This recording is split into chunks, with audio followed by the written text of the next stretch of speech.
Reading Don't Fix No Chevys, presented by Ann Baker, Angela Hughes, Danita Richmond, and Stephanie Sprague. Our graphic organizer, What We Know. Boys are often behind girls in mastery of reading skills. Often boys do not enjoy reading. What we wonder, why do girls outperform boys in reading achievement? What can we as educators do about it? What we learned, boys independently tend to have strong social and information-driven literacy connections. Boys would benefit with more social, school-related literacy assignments guided by teachers' help and expertise. This section is presented by Ann Baker. Setting. The study took place in 4 sites within 3 states. The schools within this study include an urban high school made up of mostly African American and Puerto Rican students, a diverse regional high school, a rural middle school, and a private all-boys middle school and high school.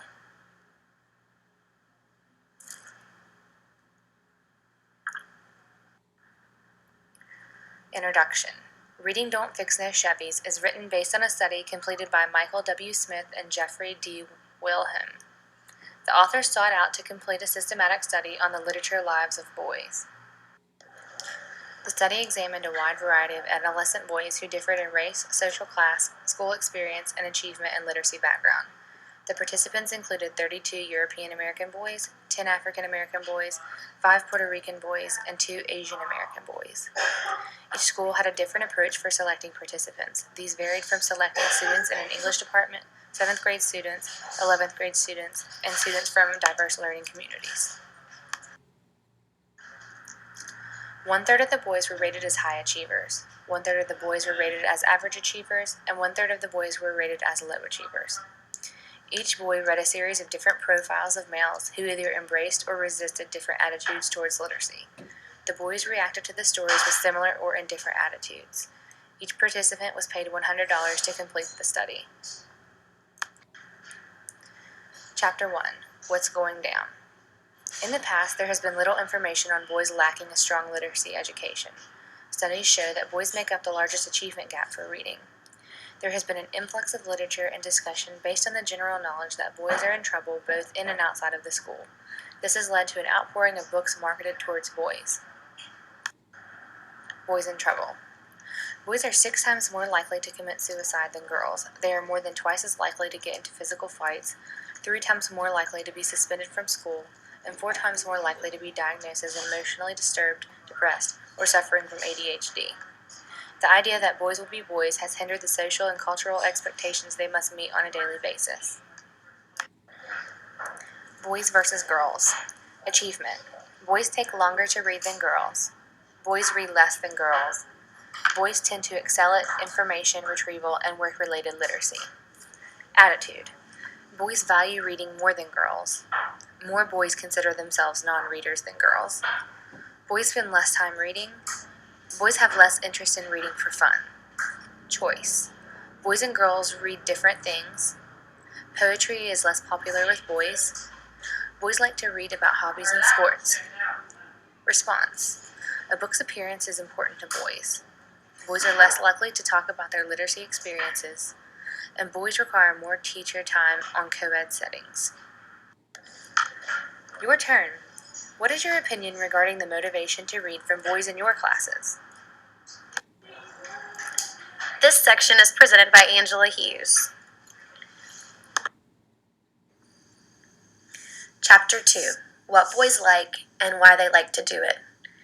In order for the researchers to determine what the participants enjoyed doing in their spare time, 48 males were surveyed using the activity ranking sheet, where they ranked the activities provided from a 1 to 14 scale. Then the researchers could determine what exactly the males enjoyed doing in their spare time.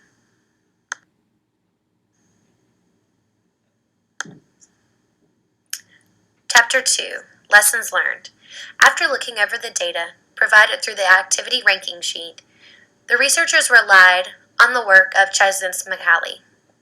Csikszentmihalyi claims that all humans are seeking happiness. money, health, and careers are only vessels to attain this happiness. Four main principles are also presented by Jasmine Smiley.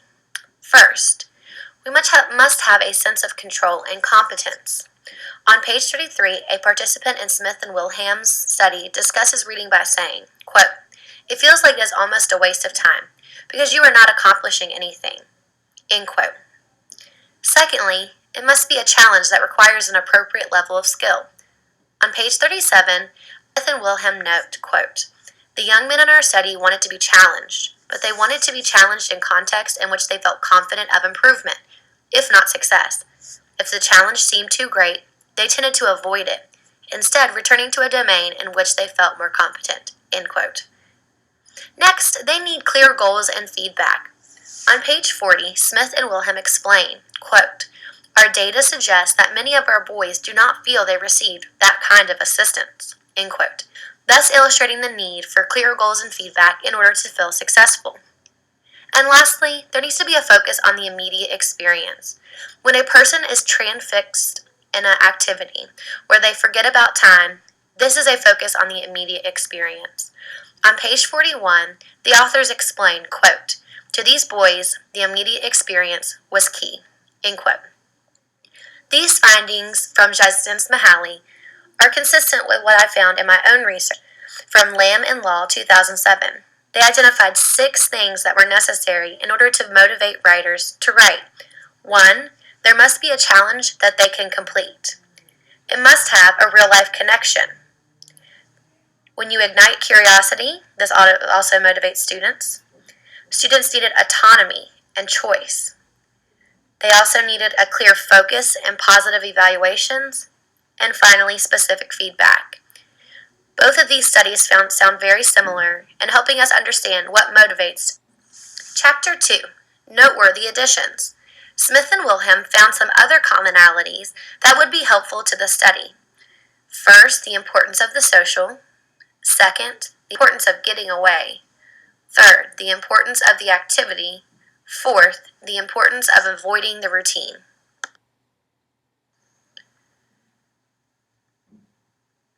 Your turn. How do you determine the interests, attitudes, and motivation of your students?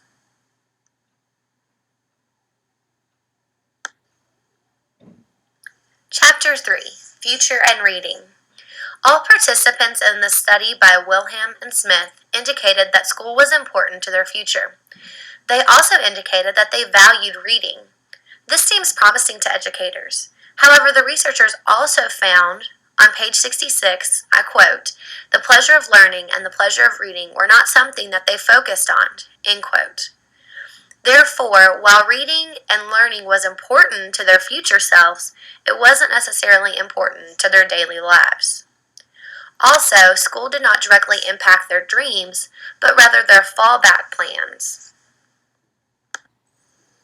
Chapter 3, Success at What Price?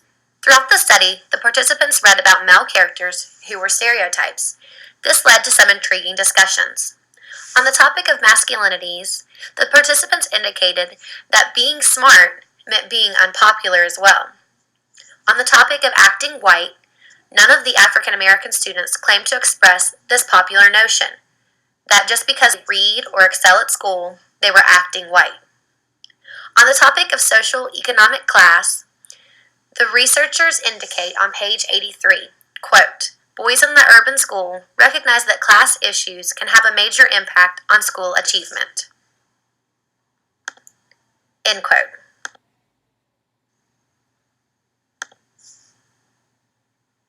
Chapter 3, Making Reading Less Schoolish.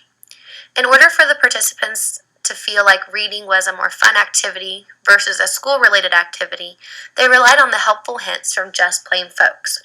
The activities needed to be personally purposeful, take place in real context, provide assistance by others within the context to meet a shared goal, and must be immediately applied in real context.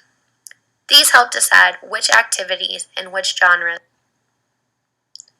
Your turn. How can we show our students the importance of reading in their lives right now?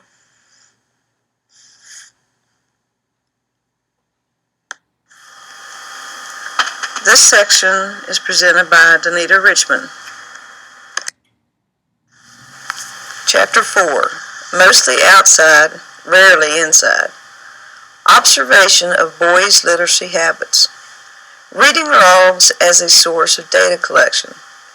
Widely construed to include television, movie viewing, video game playing, magazines, listening to music, concert attendance, and internet surfing.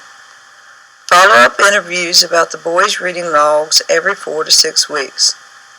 Classroom observations of the study participants. Observation of the study participants on informal occasions outside the class or school environment.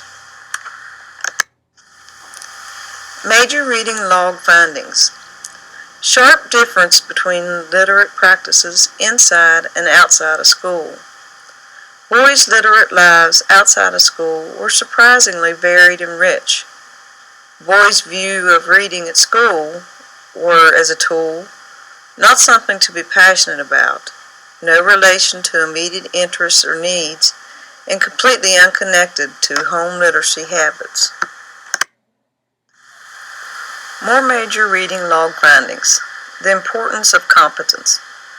Boys demonstrated the importance of competence through their admiration for the literate work of others and their expressed desire to enter into that community of competence. Examples.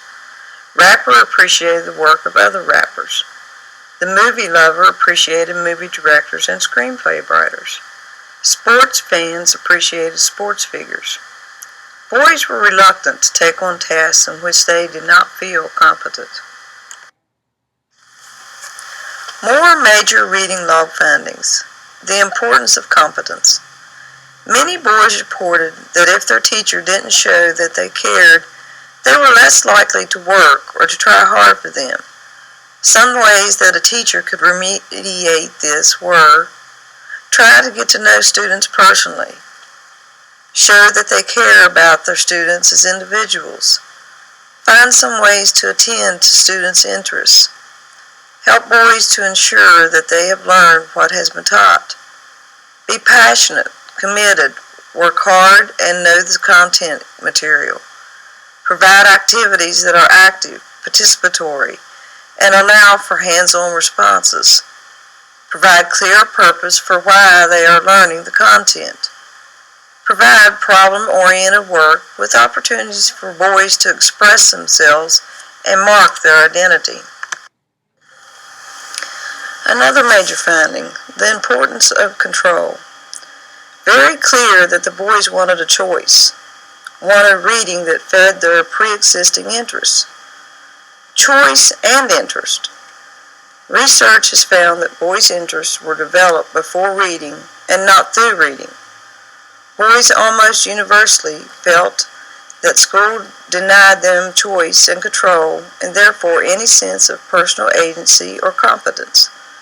Boys felt that the school forced them to do things, compared school to prison, found that creative and involved teachers can change this and pique student interest. What to avoid when attempting to provide a challenge with an appropriate level of skill for boys. Ambiguity. When presented with an ambiguous goal, boys feel unclear about how to know if they have achieved success. Lengthy test selections.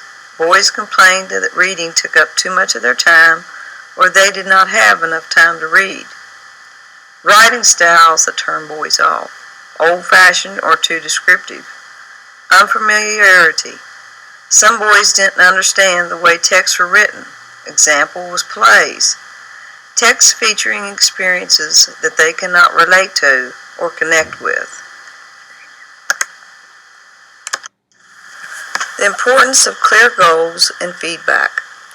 Students complained that they couldn't connect with or understand the value of the work that they were assigned to do.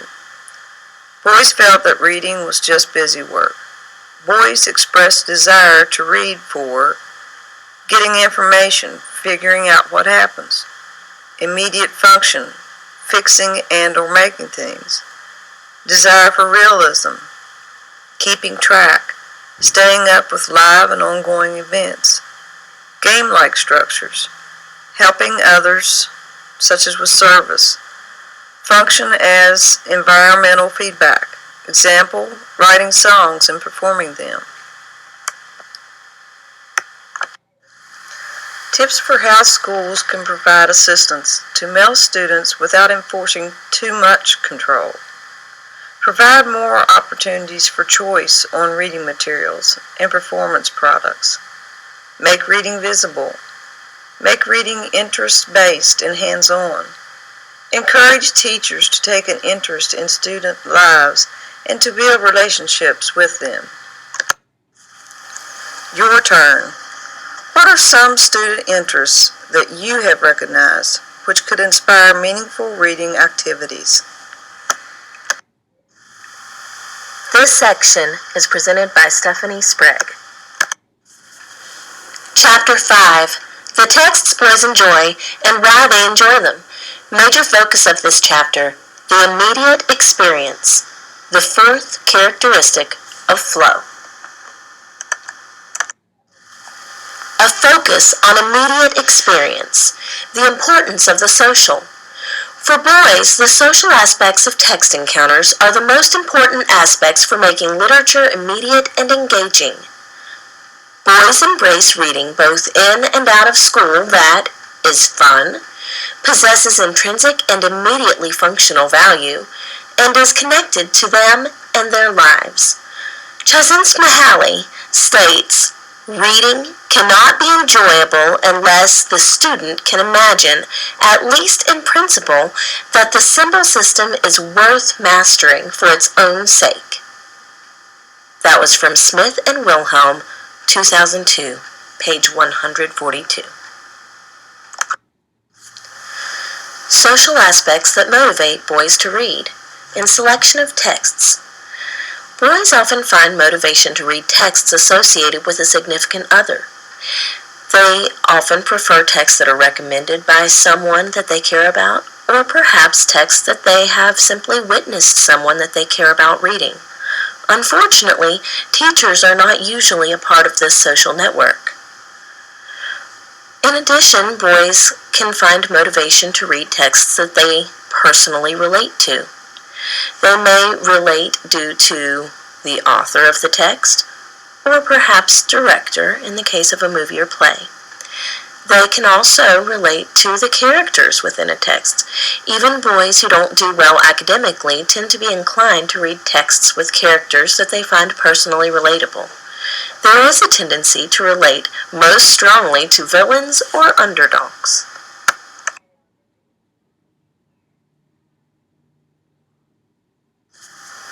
Social aspects that motivate boys to read. In engaging in literate activity, boys find intrinsic value in reading engagement that provides the opportunity for social connections, especially in settings in which they feel valued.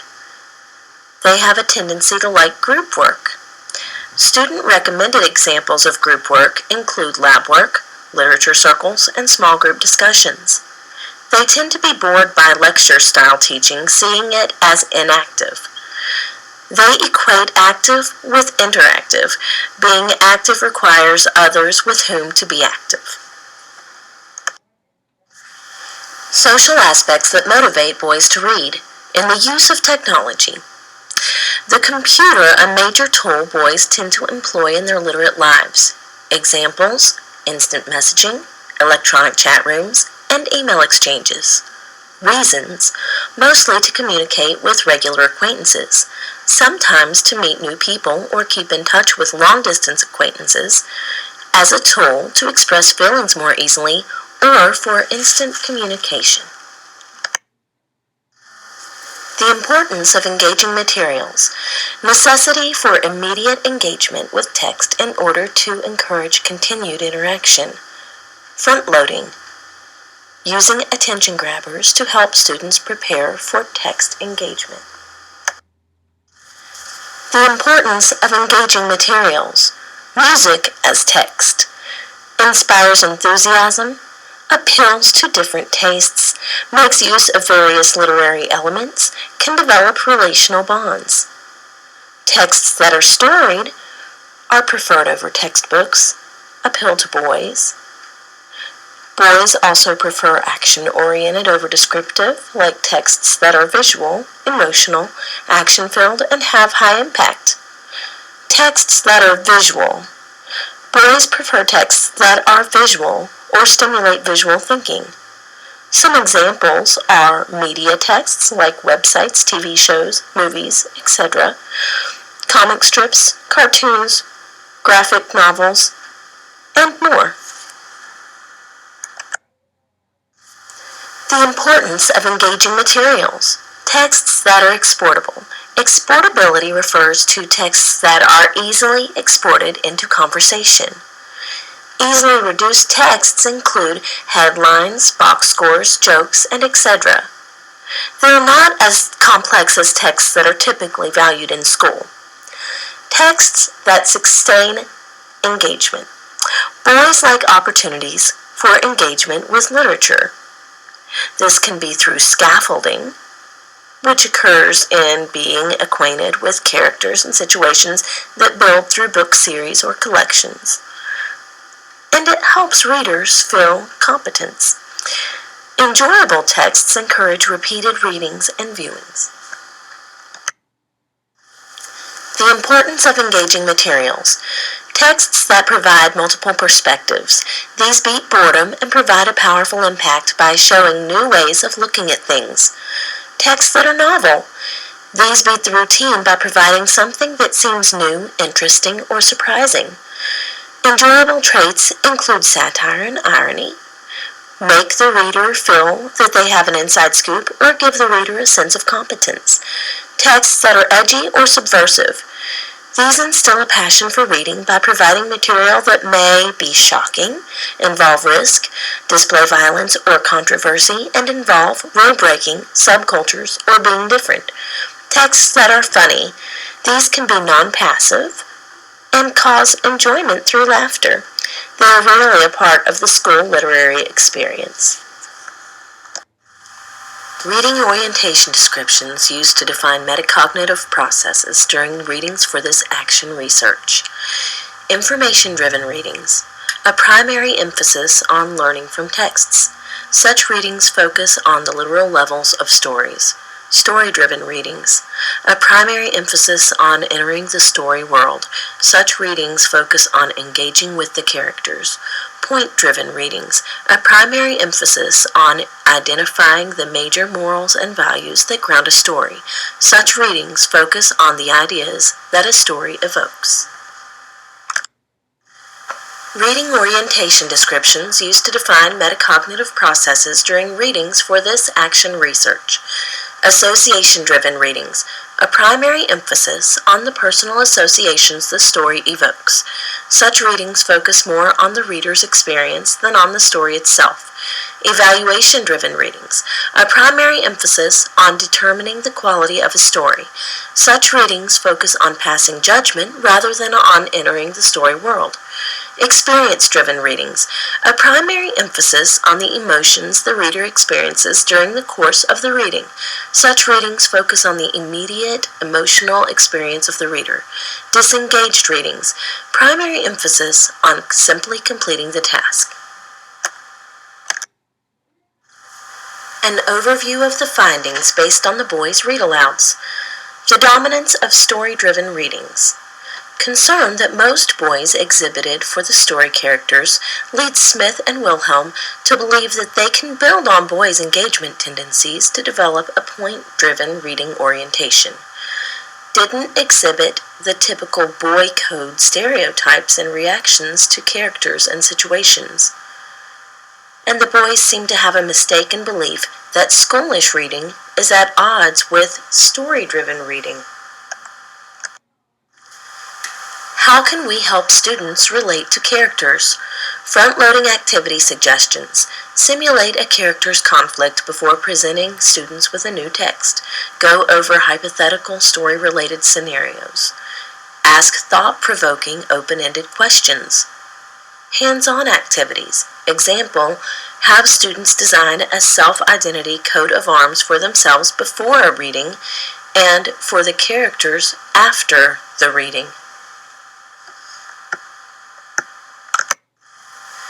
Your turn. What are some other ideas for front-loading activities that you think would help your students become more engaged with the characters and circumstances in a text that you plan to assign?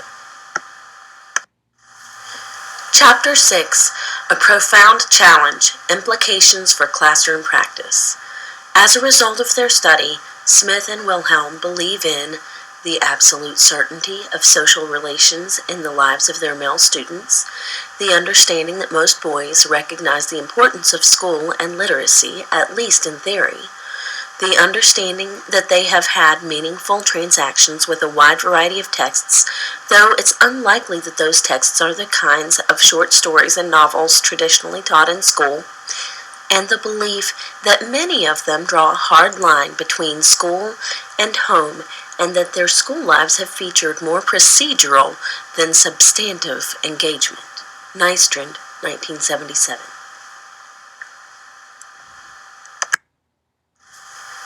Implications for teaching. Why do we teach? Rethinking our goals. Redefine literacy in semiotic terms, which include the ability to communicate and make meaning with various sign systems, such as music, video, visual arts, and electronic technologies, and building on the interconnections among various forms of literacy. This will help us to offer more choices, explore varied texts and how they may engage and express, and recognize and celebrate boys and their current literacy practices, and build to develop more traditional forms of literacy as well.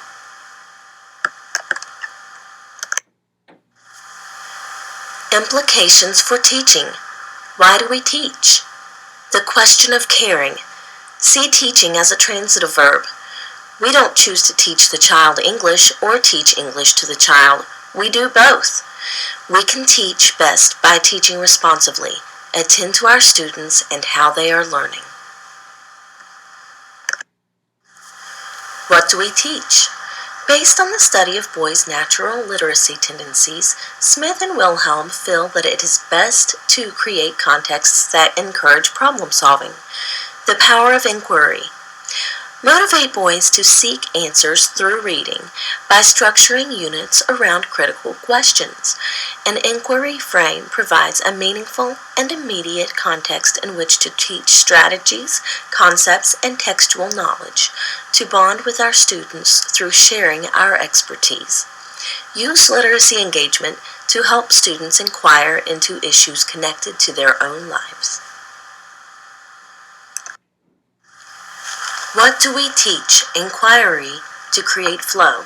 Cultivate a sense of control and competence through extended experiences pursuing the issue in question.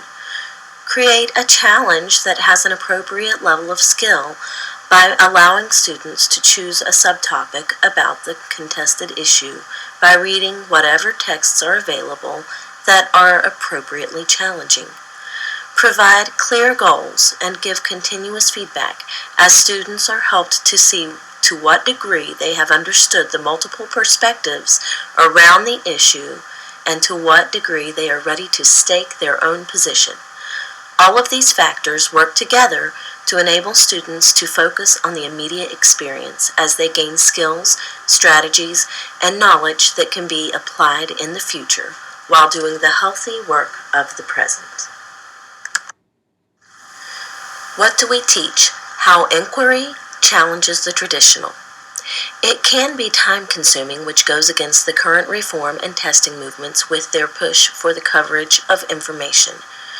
It shifts literacy from the traditional teacher/information-centered model to beyond a more student-centered model of natural discovery, to a learning-centered model capitalizing on the expertise that students bring.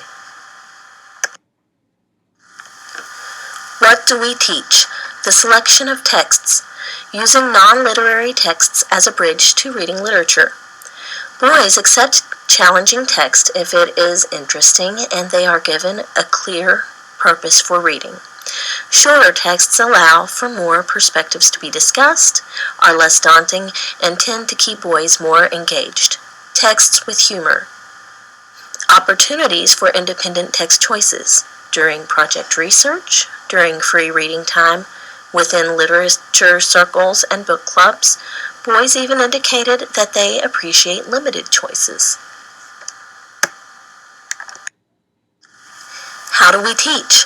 Front-loading is important because it activates students' background knowledge, helps them build procedural knowledge of how to recognize and meet the expectations the particular type of text requires, and helps them feel up to the challenge that more complex texts provide. How do we teach? Making reading social. Work with others provides intrinsic motivation. Through inquiry projects, ideas presented can be taught to each other, shared, argued over, and critiqued. Group structure recommendations. Literary letter exchanges, book clubs, literature circles, cooperative learning groups, reading buddies, reciprocal reading groups. Literacies grow out of relationships, whether teacher to student to parent to child, or mentor to mentee. A big impact can be made when we develop a home-to-school literacy connection, breaking the divide between home and school literacy. Your turn. How can we relate our classroom literacy instruction to students' independent literacy practices in order to make school reading experiences more personal and motivating?